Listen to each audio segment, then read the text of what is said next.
গঙ্গারামপুর মহকুমার একাধিক নার্সিংহোমের বিরুদ্ধে জেলা শাসকের কাছে অভিযোগ যাওয়ার পর বৃহস্পতিবার ক্রেতা সুরক্ষা দপ্তর এবং স্বাস্থ্য দপ্তরের আধিকারিকেরা অভিযান চালান গঙ্গারামপুর মহকুমা জুড়ে। এদিন গঙ্গারামপুর শহরের পৌরসভা সংলগ্ন সুস্পর্শ সুপার স্পেশালিটি হাসপাতালে প্রথমে অভিযান চালান তারা। অভিযান চলাকালীন উপস্থিত ছিলেন স্বাস্থ্য এবং ক্রেতা সুরক্ষা দপ্তরের একাধিক আধিকারিক। এদিন সুস্পর্শ সুপার স্পেশালিটি হাসপাতালের একাধিক ইউনিট ঘুরে দেখেন দুই দপ্তরের আধিকারিকেরা। হাসপাতালের বিভিন্ন পরিষেবা খতিয়ে দেখেন তারা।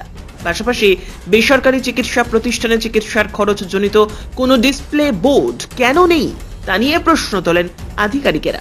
কোন কোন অপারেশনের ক্ষেত্রে কত টাকা নেওয়া হয় এবং তা সাধারণ মানুষকে বোঝানোর জন্য রেট চার্ট টাঙানোর কথা জানান দুই দপ্তরের আধিকারিকেরা।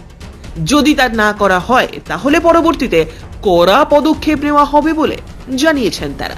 এ বিষয়ে ক্রেতা সুরক্ষা দপ্তরের আধিকারিক মনোজিৎ সাহা জানান, ডিসপ্লে বোর্ড রাখার জন্য সাধারণ লোক যখন আসছে কোনো ট্রিটমেন্টের কী খরচ আমি যদি আগে থেকে জেনে যাই তবে আমার পক্ষে সুবিধা হয়। যেমন কোনো একটা জিনিস কিনতে গিয়ে আমি যদি জানি জিনিসটার দাম এত, তাহলে আমার পক্ষে যদি সামর্থ্য হয় আমি করবো, আর সামর্থ্য না হলে আমি করবো না।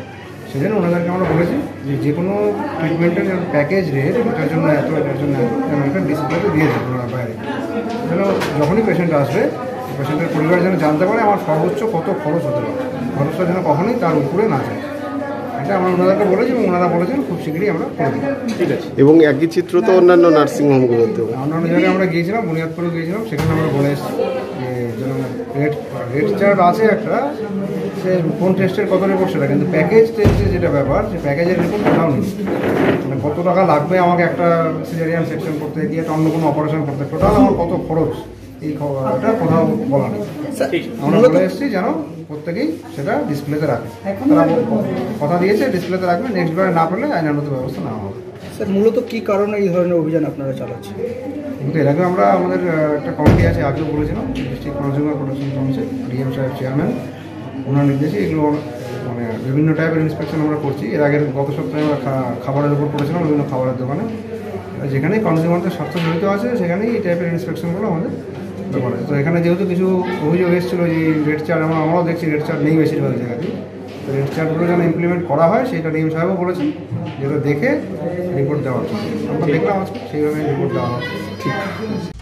এই একই বিষয়ে বালুরঘাট সদরের মুখ্য স্বাস্থ্য আধিকারিক ডক্টর বাসুদেব মণ্ডল আমাদের জানালেন যে এই যে আমাদের যাদেরকে হচ্ছে চার্টগুলো ডিসপ্লে করা, যে কোনোটি এটা সত্যি একটা খুব প্রবলেমের ব্যাপার যে একটা পেশেন্ট যখন হসপিটালে বা নার্সিংহোমে এলো, নার্সিংহোমে যখন আসছে সে জানতেই পারছে না যে তার এই অ্যাপেন্ডিক্স অপারেশনের জন্য কত খরচ। একটা ডাক্তার নিচ্ছে 18,000, একটা ডাক্তার নিচ্ছে 20,000, একজন নিচ্ছে 25,000। সুতরাং that is a very problematic for the patient and patient party also. তো সেটা আমাদের সাহেব বলেই দিলেন যে এটাকে আমরা ডিসপ্লে করুন। আশা করি এই জায়গাটায় আমরা ম্যানেজার সাহেবের সঙ্গেও কথা হয়েছে, আশা করি এই প্রবলেমটা মিটে যাবে।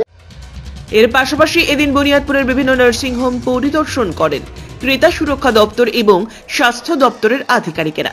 তারা বিভিন্ন বেসরকারি নার্সিংহোমের পরিকাঠামোও খতিয়ে দেখেন। গঙ্গারামপুর এবং বুনিয়াদপুর থেকে নিউজ টুডের বিশেষ প্রতিবেদন।